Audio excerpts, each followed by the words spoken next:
Shkollat profesionale vijojnë të ofrojnë mundësi jo vetëm për përgatitjen e të rinjve për tregun e punës, por edhe për mbështetje gjatë viteve të studimit. Krahas formimit profesional dhe mundësive për punësim pas përfundimit të shkollës, nxënësit përfitojnë bursa, libra falas dhe mundësi akomodimi në konvikt. Drejtoresha e Shkollës Profesionale Shërbime në Korçë, Tatjana Mero, bën të ditur se regjistrimet janë ende të hapura. Jo vetëm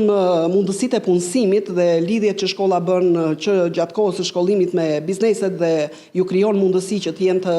të gatshëm për tregun e punës dhe për profesionin që ata marrin. Nga ana tjetër, unë doja të rendit disa kritere të cilat e bën shumë më tërheqës arsimin profesional, që ka të bëjë me bursat që jep shteti për nxënësit e shkollës profesionale, me pagesën e rrugës që bën shteti,